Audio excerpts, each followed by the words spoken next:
안녕하십니까. 동의과학대 물리치료학과 김가훈 교수입니다.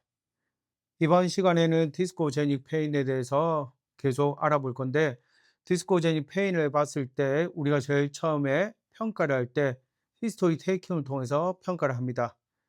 5개 안 까먹으셨죠? 5개 한번 보시면, 첫 번째 서 있는 자세에서 앞으로 숙일 때 통증이 있는지 보시면 되고, 두 번째 세수할 때 아픈지 보시라고 있습니다.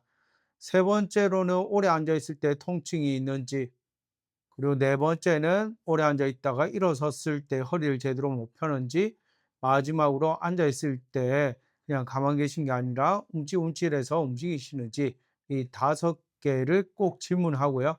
이 5개 중에 해당 사항이 많다면 이거는 디스코제닉 페인일 확률이 높은 거죠. 그리고 나서 임상적으로 한번 해볼 수 있습니다. 우리 세그멘트별로 해서 P2A 테스트 한다 했죠. 눈바에 1번부터 해서 5번까지 한번 P2A 테스트를 해보고요. P2A 테스트에서 걸린다 했을 때는 이거는 어찌 보면 통증에 의해서 걸리는 부분도 있고요. 디스코제닉 페인에 의해서 눈바의 인스테빌리티가 증가할 때 걸릴 수도 있습니다.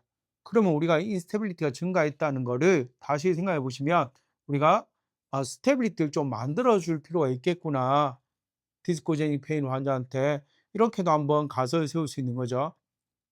그래서 전체 프로토콜을 했다면 이번에는 중재 파트입니다. 중재 파트인데 우리 중재를 할 때 일단은 연부 조직, 가동성에 대한 부분을 할 거고요. 그다음에 스테빌리티, 그 스테빌리티 중간에 맥켄지 exercise 이런 거를 시행하도록 하겠습니다.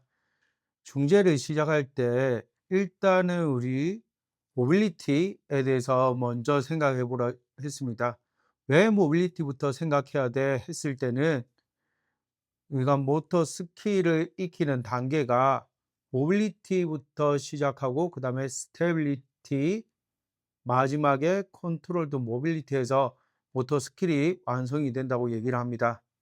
이걸 기반으로 해서 모빌리티가 안 나오는 부위를 먼저 찾아서 모빌리티를 해결하고 나서 스테빌리티를 좋아지게 만들어지면 좋지 않을까 이런 생각이 들고요. 마지막에는 통합 과정에서 컨트롤드 모빌리티는 속된 말로 하면 BOS 안에 COG를 얼마나 잘 넣는지 이렇게 생각하시면 됩니다. 그래서 동적 안정화 이렇게 바라보셔도 크게 무리가 없지 않을까 생각합니다. 동적 안정화는 DNS에서도 쓰지만 다른 여러 가지 운동 방법에서 동적 안정화 얘기를 합니다. 그러면 우리가 모빌리티가 안 나온다 했을 때 여러분들이 아시는 조인트 바이 조인트 어프로치를 한번 생각해 볼 필요가 있습니다.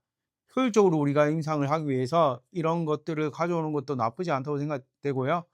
조인트 바이 조인트 어프로치에서 보면 모빌리티가 있어야 되는 관절이 있고요. 스테빌리티가 있어야 되는 관절도 있습니다. 만약에 모빌리티가 있어야 되는 관절에 모빌리티가 없다면 문제가 생길 수 있는 거죠. 그럼 여기서 문제가 끝나냐? 아닙니다. 다른 문절에서도 영향을 미칠 수 있다. 이렇게 한번 확인해 보실 수 있습니다. 그래서 지금은 우리가 허리 파트를 하기 때문에 허리에 대해서 봤을 때 허리는 스테빌리티가 있어야 되는 기관이고요. 소라식은 모빌리티, 힙은 모빌리티 이렇게 나눠집니다. 이 말을 다르게 풀어보면 모빌리티가 없는 부위에는 스테빌리티가 생기는 거예요. 예를 들어서 허리가 아파요. 허리가 아픈데 허리가 아파서 인스테빌리티가 증가해요. 인스테빌리티가 증가한다는 거는 다른 말로 하면 움직이지 말아야 될 애들이 움직인다 이 말이죠. 그건 뭐죠? 모빌리티가 증가한 거죠. 모빌리티가 증가있는 거죠.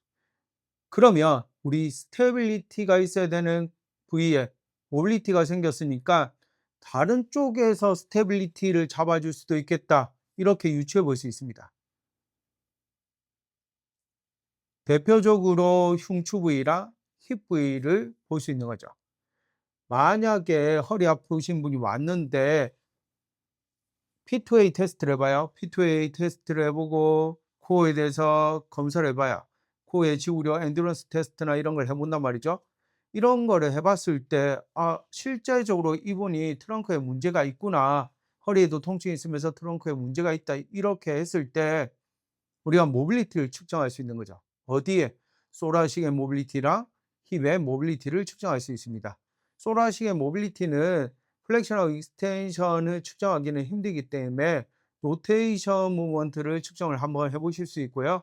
한 분절, 그러니까 한 방향에 50도 정도의 소라식의 로테이션이 나와야 된다고 얘기를 하고 있습니다. 그래서 그런 관점으로 한번 바라보시면 되실 것 같고요. 만약에 소라식의 모빌리티가 떨어졌다면 소라식의 모빌리티부터 먼저 해 놓는 걸 추천해 드립니다. 왜? 모터 스킬 단계가 모빌리티부터 시작하기 때문에 우리가 소라식에 대해서 먼저 해 주시면 좋을 것 같고요.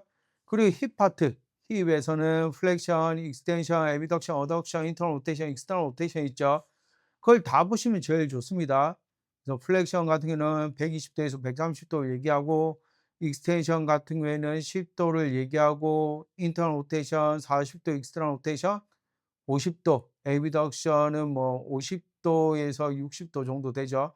그리고 어덕션은 30 도에서 40도 정도 생각하시면 되실 것 같습니다. 이걸 머릿속에 다 알고 있다면 다 해 주시면 되죠. 그런데 내가 그럴 시간이 없어. 우리가 디스코제닉 페인 환자에 대해서 비교를 하는 거기 때문에 디스코제닉 페인 환자가 왔을 때 오른쪽, 왼쪽을 그냥 비교해 보실 수도 있죠. 오른쪽이 모빌리티가 떨어진지 왼쪽이 모빌리티가 떨어진지 그것만 비교하셔도 충분합니다, 여러분들. 그래서 여러분들의 가설을 세우실 수 있는 거죠. 힙 조인트는 골반하고도 상관성이 있습니다. 힙의 플렉션, 힙의 익스텐션, 힙의 리덕션, 어덕션 이렇게 했을 때 골반에서 나타나는 움직임이 다릅니다. 거기에 대해서도 좀 충분히 알고 계시면 우리가 교정 전략이나 이런 걸 할 때 좀 더 쉽게 접근할 수 있을 것 같습니다. 그래서 지금은 골반에 대해서는 좀 이따가 만약에 시간이 되면 한번 보도록 하고요. 우리가 힙에 대한 모빌리티, 소라시에 대한 모빌리티를 먼저 만들 필요가 있겠구나. 그리고 나서 스테빌라이제이션 아니면 맥켄지 exercise 먼저 해 주고 스테빌라이징 exercise를 해줄 필요가 있겠구나. 이렇게 하나를 가지고 가시면 될 것 같습니다. 그래서 우리가 수동적인 패러다임에서 인제는 수동만 하면 안 된다 이 말이죠. 수동에서부터 해서 능동으로 꼭 가야 된다. 이런 얘기를 하고 있습니다. 우리가 보는 환자분들, 병원에 계신 환자분들은 수동을 좋아하시죠. 도수 치료하면 도수 치료 선생님들한테 "아 내가 누워 있을 테니까 알아서 해 주세요." 약간 그런 뉘앙스를 풍기는 분들이 많습니다. 반면에 필라테스나 센터에 오시는 고객들은 그래도 본인이 하기 위한 의지가 있기 때문에 오신 거기 때문에 밖에서의 어찌 보면 임프루브가 더 잘 나올 수도 있다고 생각이 됩니다. "인제는 능동적인 방법을 꼭 같이 생각해 줘라." 우리가 연부 조직의 병리를 보시면 움직임을 방해하는 요소들이 있습니다. 예를 들어서 허리에 인스테빌리티가 있어요. 허리에 인스테빌리티가 있다면 이 인스테빌리티를 보호하기 위해서 주변의 근육들은 긴장을 합니다. 웃기죠 되게? 약할 것 같지만 되게 긴장해 있습니다. 긴장해 있다고 강하지는 않지만 몸을 보호하는 기전이에요, 우리 몸. 우리 몸은 어떤 상황에서도 내 몸을 보호하기 위해서 대상작용을 만들어 냅니다. 그래서 여러분들은 같이 그거를 한번 생각해 보시고 판단해 보셔야 됩니다. 자, 악순환의 계속적인 사이클이라고 페인 스pan 페인 사이클이라고 얘기를 하는데 이 페인 스pan 페인 사이클은 원래 트리거 포인트에서 나오는 용어입니다.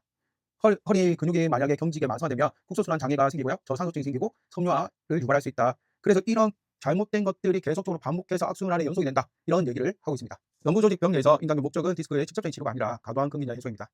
맥켄지 및 DNS 운동 수행을 위한 신체적 환경 조성을 해줄 수 있다. 한번 생각해 보시면 우리가 모빌리티를 잘 나오게 하기 위해서는 두 가지 접근법이 있죠. 관절에 대해서 관절에 문제가 있을 때 접근할 수 있는 방법이 있고요. 근육이 문제가 있을 때 접근할 수 있는 방법이 있습니다. 만약에 근육이 문제가 있다면 우리는 근육에 대한 소프트 티슈 모빌라이제이션을 해줄 거예요. 근데 우리가 평가를 할 때 수동적 ROM 테스트, 능동적 ROM 테스트를 하잖아요. 학생들한테 늘 물어봅니다. 수동적 ROM 테스트를 먼저 해야 돼? 아니면 능동적 ROM 테스트를 먼저 해야 돼? 물어보면 학생들은 헷갈립니다. 그쵸? 이 강의를 듣고 있는 여러분들은 마이너 성향이기 때문에 절대 안 헷갈릴 거라고 생각이 됩니다. 마이너들이 세상을 바꾼다 했죠? 세상을 바꿉니다. 그렇기 때문에 능동적 RMM 테스트를 먼저 하고요. 수동적 RMM 테스트를 나중에 합니다. 그러면 능동, 수동 RMM 테스트 하는 이유가 뭐야? 이렇게 물어봤을 때는 비수축성 조직, 속된 말로 관절의 문제인지 아니면 수축성 조직, 근육의 문제인지 확인하기 위해서 검사를 합니다. 근데 능동적 RMM 테스트를 왜 먼저 하는지에 대해서는 한번 생각해 보실 필요가 있는데, 능동적 RMM 검사를 먼저 하는 이유는 능동으로 이렇게 들어왔고 180도까지 왔어요. 예를 들어서 에비덕션 180도까지. 그러면 180도까지 왔으면 RM이 정상인 거죠. 그러면 수동 RMM 테스트를 할 필요 없습니다. 왜? 에비덕션 180도를 올 수 있는 거는 능동적으로 근육에서 하는 일 플러스 관절에서 하는 일이 제대로 돼야지 180도의 움직임이 나옵니다. 그런데 만약에 환자분이나 고객이 왔는데 180도가 안 돼요. 여기서 멈췄어요. ARM 테스트 했을 때 "아 선생님 여기 아파요." 이렇게 한단 말이에요. 그러면 이때는 근육의 문제일 수도 있고 관절의 문제일 수도 있는 거죠. 왜? 에비덕션 능동적으로 움직일 때 근육도 움직이고 관절도 움직입니다. 그래서 이분을 내가 팔을 지지하고 다시 올려줬어요. 올려주니까 잘 올라가요, 180도까지. 이 말은 뭐죠? 문제는 어디에 있었단 말입니까? 그렇죠. 근육에 있다고 보시는 거죠. 왜냐? 내가 처음 들었을 때 요입밖에 못 들어요. 그런데 치료사나 강사분이 이렇게 에비덕션 해 주니까 끝까지 들려요. 이때는 뭘 안 썼죠? 근육을 안 썼죠. 힘 빼라니까 내가 간 올릴 때 관절의 움직임이 나오죠. 그런데 근육의 힘을 안 쓰는 상태예요. 맞죠?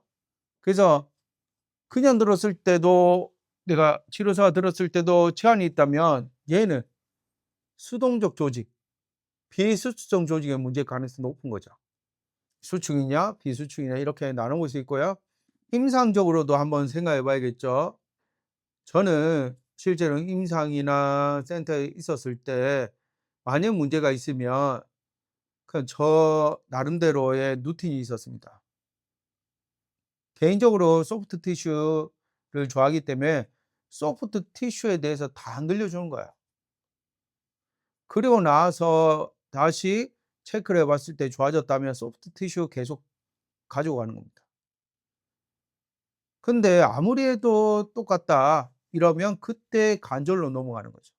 되게 느릴 수도 있는 방법이지만 임상에서 환자분의 만족감을 위해서는 이런 방법도 한번 써 보시는 것도 나쁘지 않다고 생각합니다.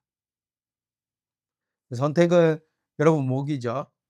연무조직 도수 치료를 실시할 때 치료 목적 한번 보시면 디스크의 직접 치료가 아닌 운동 가능한 생체 여각적 환경을 조성하는 과도한 근기자 해소 및 통증 민감도를 감소시킨다 이 말이에요. 그래서 핵심 기법은 허혈성 압박이 있고요. 심부 마찰 이 두 가지를 주로 합니다. 한번 정리를 하자면 이렇습니다. 만약에 디스코제닉 환자분이 왔어요. 환자분이 왔을 때 우리가 운동을 시킬 수 있죠. 근데 통증이 심하고 이러면 운동보다 이런 매뉴얼이 좀 더 좋은 방법입니다. 급성기나 아급성기 때는 이 방법이 좀 더 좋지 않을까 생각이 되고요. 그리고 이거를 했다고 해서 디스크가 제자리로 간다? 이거는 종교입니다. 불가능한 일입니다. 영구조직이 마사지 해 줬다고 디스크가 제자리 가면 다 영구조직을 하고 있겠죠. 그런 얘기는 아니고 했을 때 통증을 좀 떨어뜨려 주는 효과가 있습니다. 그리고 서큘레이션을 좀 잘 시킬 수 있는 효과가 있습니다. 서큘레이션이 잘 된다는 거는 힐링 프로세스를 더 자극시켜 준다 이 말이거든요. 그래서 이 정도로 한번 생각해 보시면 되실 것 같고, 허혈성 압박도 할 수 있고요. 그리고 디플렉션 마사지, 저희는 이 두 가지를 주로 하실 겁니다. 심부 압박에 대해서 허혈성 압박은 트리거 포인트 테크닉에서 주로 많이 하고요. 우리 디플렉션 마사지는 시리악스나 아니면 파셜 매니플레이션으로 주로 그런 기법을 사용해서 많이 합니다. 시간이 되면 두 개 다 시기 때 보여드리도록 하겠습니다. 자, 우리의 핵심 닭켓멋을 보시면 요방형근하고 장요근인데요. 요방형근 신부요통 발생할 수 있고 골반 깊숙한 곳에 방사통이 일어날 수 있다. 이렇게 되어 있습니다. 그래서 거기에 대해서 한번 접근해 보실 거고요. 장요근 같은 경우에는 앞쪽에 붙어 있죠. 앞쪽에 붙어 있고 버테브라 바디에 붙어 있습니다. 이 두 개의 특징은 쿼드라투스 룸브론도 그렇고 일리오소아스도 버테브라 바디랑 뒤쪽에 있는 TP에 붙어 있습니다. 이 근육이 만약에 긴장이 많이 된다면 아마도 디스크의 압력을 증가시킬 수 있겠다. 이런 가설을 한번 세워보는 거죠. 그래서 좀 더 편하게 만들어주기 위해서 이 부위를 하는데 아주 좀 제한사항이 있습니다. 슬픈 소식이지만 우리가 앞쪽에 있는 일리오소아스가 실제로 팔페이션이 제대로 될까에 대해서는 저는 개인적으로 아니라고 생각합니다. 왜 아니라고 생각하냐면 해부를 하러 가보시면 제 말을 이해하실 수 있을 거예요. 해부를 하러 가면 일단 있죠. 제 앞쪽에 있는 복직근 그리고 옆에 있는 외복사근이 있습니다. 그래서 외복사근하고 이런 복직근을 제꼈을 때 내복사근이 나와요. 내복사근을 제끼면 TRA가 나옵니다. 복행근요. TRA가 나오고 TRA를 제끼면 이제 장이 나오죠. 장관막이나 이런 것들이 나옵니다. 그래서 장을 다 드러내면 그때 보이는 게 소아스 메이저입니다. 그래서 혼자 생각해봤을 때 이 소아스 메이저가 진짜 팔페이션 될까에 대해서 고민을 해보셔야 됩니다, 여러분. 거기 있는 해부학 교수님한테 물어봤습니다. 교수님 생각하기에는 팔페이션 된다고 생각하십니까? 이러니까 절대 될 수 없다고 생각합니다. 이런 대답을 하시더라고요. 아, 간혹가다 그런 분이 있죠. 저같이 뚱뚱하신 분 말고 살이 없으신 분, 이런 분들은 될 수도 있겠죠. 근데 우리가 일반적인 몸매에서 소아스 메이저가 제대로 컨테인 되고 매뉴얼 했을 때 효과가 있을까에 대해서는 저는 잘 모르겠습니다. 그러면 안 해? 아니죠. 다른 방법으로 한번 해볼 수 있을 것 같습니다. 그리고 둔부 근육하고 척추 기립근 근육에 대해서도 한번 살펴보실 거고요. 둔부 근육이나 척추 기립근 같은 경우에는 특정 포인트를 풀 수 있는 방법 아니면 우리가 진짜 트리거 포인트를 찾아서 타우트 밴드를 찾아서 할 수 있는 방법 두 개를 한번 배워보도록 하겠습니다. 근데 여기서 전제는 뭐죠? 힙에 대해서 모빌리티를 해봤는데 힙에 대해서 모빌리티가 잘 안 났다. 이런 전제가 첫 번째 있고요. 그리고 허리 근육들이 긴장이 많이 돼 있어. 뭘로? 디스코제닉 페인에 의해서 허리 주변 근육이 긴장이 많이 돼 있다. 가설 하에 시행하는 겁니다. 그냥 무조건 다 풀어주는 게 아니에요. 아시겠죠? 자, 2단계에서는 맥켄지 엑서사이즈를 시행합니다. 통증을 중심으로 돌리는 수액 이동설이라 하죠. 하이드로다이나믹 모델, 하이드로스태틱 현상 뭐 이런 얘기를 합니다. 그랬을 때 우리가 정상적인 척추에서는 수액이 익스텐션 할 때 앞으로 나가고요. 플렉션 할 때 수액이 뒤로 빠집니다. 맥켄지에서 제일 중요한 것들이 중심화 현상인데 말초와 중심화가 있어요. 만약에 익스텐션 엑서사이즈 했는데 중심화 된다면 계속 하시면 되죠. 그래서 나는 플렉션 엑서사이즈 하고 싶어요. 하셔도 되죠. 플렉션 엑서사이즈 했는데 말초화가 나온다. 그러면 즉시 중단하셔야 됩니다. 말초화랑 중초화의 차이는 통증이 위쪽으로 올라오고 중심부로 가는 거죠. 내가 통증이 시작하는 부위로 간다고 생각하시면 되고요. 말초화는 중심에서부터 퍼진다고 생각하시는 거죠. 반대쪽으로 퍼진다. 다른 쪽으로 퍼진다.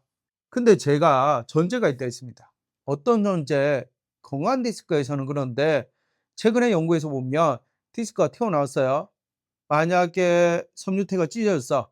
이러면 그 사이로 디스크가 나오겠죠, 당연히. 그럼 문제가 달라질 수 있다 이 말이에요. 익스텐션 했을 때만 수액이 앞으로 가냐? 아닙니다. 플렉션 했을 때도 앞으로 갈 수 있습니다. 이 말은 다른 말로 정리하자면 익스텐션일 때도 수액이 뒤로 빠질 수도 있다. 실제로 연구를 해 봤어요. 선 자세에서 할 수 있는 MRE를 측정해 봤습니다. 그래서 허리를 굽혀도 보고 세워도 익스텐션 시켜 봤을 때 수액이 어디로 밀리는지에 대해서 본 연구들입니다. 여기서 디스크 환자분을 대상으로 했습니다. 그랬더니 우리가 알고 있는 상시와 다르게 플렉션 할 때도 디스크가 뒤로 나올 수도 있고요. 익스텐션 할 때도 디스크가 뒤로 나올 수 있다는 결과가 밝혀졌습니다. 저는 이 연구를 기반으로 해서 여러분들이 만약에 운동했을 때 익스텐션 exercise를 해야 되지만 익스텐션 exercise를 계속 했는데 만약에 통증이 말초화가 됐다. 그러면 여러분들은 빨리 그 말초화된 움직임을 바꾸기 위해서 반대쪽으로 운동을 한번 해 주시게 필요할 것 같습니다. 그게 아니라면 강도를 낮춰줘야 되는 거죠. 강도를 낮췄을 때 괜찮다면 그걸 조금씩 늘려 나가면 되는데 그게 아니다. 계속해도 똑같다. 이러면 방향을 바꾸시는 게 맞다고 생각합니다. 맥켄지 exercise의 단계적 프로토콜 보시면 lateral shift 하고요. front elbow에서 extension, press up 해서 extension 이런 것들을 시켜줍니다. 그래서 사이드 글라이딩은 자세가 빠진 쪽으로 사이드 글라이딩 합니다. 제가 첫 번째 환자분들 두 번째 케이스 보여줬죠. 앞으로 숙이는 게 안 되신 분들한테 시켰던 운동의 반대 운동을 시켜야 됩니다. 얘는 디스코제닉 페인의 문제이기 때문에 골반이 더 빠진 쪽으로 운동을 시키시면 안 되고요. 골반이 빠진 쪽에 반대쪽으로 넣어 주려고 콜렉션하는 exercise를 시키셔야 됩니다. 그래서 엎드린 자세에서는 똑같이 익스텐션 기반의 exercise를 하시고요. 괜찮다면 전체적으로 선 자세에서 익스텐션 exercise 해줄 수도 있습니다. 그렇게 해서 단계적으로 접근해서 통증이 좀 떨어지는지 보시면 되실 것 같습니다. 자, 이제는 마지막 논란이 될 수 있는 것들에 대해서 한번 살펴보도록 하겠습니다. 우리는 지금 학교를 다니고 있는 상황이고 여러 선생님들도 공부를 하셨기 때문에 공부라는 건 뭐죠? 내가 지식을 얻는 행위이기도 하지만 지혜를 가질 수 있게 하기 위해서 하는 거죠. 엘빈 토플러 이분이 이런 말을 했습니다. 비우고 채우고 다시 비우지 않으면 현대의 문맹이다. 이런 얘기를 했습니다. 글을 못 읽어서 문맹이 아니라 자기가 가진 걸 계속 고집하는 게 21세기의 문명이다. 이런 얘기를 하셨습니다. 그래서 우리는 좀 더 객관적으로 한번 생각해 볼 필요가 있습니다. 여기 서두에 나오는 두 가지가 있습니다. abdominal hollowing, abdominal drawing, 복부의 스쿱, 그리고 abdominal bracing, 아니면 DNS 관점 이런 것들이 있는데 큰 틀로 놓고 봤을 때 두 가지를 한번 생각해 볼게요. abdominal hollowing, drawing 그리고 스쿱 이게 한 그룹이라 생각하면 반대쪽 그룹은 DNS 하는 IAP 그리고 스타우트 맥기 박사님의 abdominal bracing 이런 것들이 있습니다. 여러분 혹시 캐틀벨에 관심이 있다면 SFG라는 단체가 있습니다. 스트롱 퍼스트 기르빅이라 해서 이 단체에서 하는 엑서사이즈는 abdominal bracing을 기반으로 합니다. 그래서 그것도 한번 살펴보실 수 있는데 되게 민감할 수도 있습니다. 이런 부분이. 하지만 우리가 같이 얘기를 해보는 거죠. 들어가도록 하겠습니다. 코어 안정화를 만들기 위해서는 절대적인 명제가 있어요. 그게 뭐냐? 복강내압입니다. 복강내압을 제대로 잡아줘야지 코어 안정성이 생깁니다. 우리 이런 거 많이 하죠. 저도 임상이 있을 때 아니면 센터에 있을 때 간혹 이런 얘기를 했습니다. 마케팅 해야 되니까 우리. 회원님 코어가 약해요. 복부가 약해요. 이런 얘기를 한단 말이죠. 코어가 아예 작동을 못해요. 이런 얘기를 서슴없이 합니다. 고객들한테. 환자들한테. 그럼 반문을 해볼 수 있죠. 그러면 선생님이 코가 약하다고 한 이유는 뭡니까? 물어볼 수 있죠. 자세가 안 좋아서? 자세가 안 좋으면 항상 코가 안 좋나요? 가능성이 있겠죠. 가능성이 있겠죠. 그렇지만 우리가 좀 더 전문가라면 심도 있게 생각해 봐야 됩니다. 코 머슬에 대해서 정성적으로 평가할 수 있고 정량적으로도 평가할 수 있습니다. 개인적으로는 정량적인 평가를 해볼 필요가 있다고 생각합니다. 스타우트 맥길 박사님이 만들어 놨어요. 코의 엔듀런스 테스트가 있습니다. 프론트, 사이드, 그래서 힌지 백 이런 식으로 해서 움직임에 대해서 측정할 수 있는 방법이 있습니다. 지구력 테스트죠. 그럼 만약에 거기서 안 좋은 점수가 나왔다. "당신은 코어가 약해요." 이렇게 말할 수 있나요? 말할 수 있죠. 말할 수 있죠.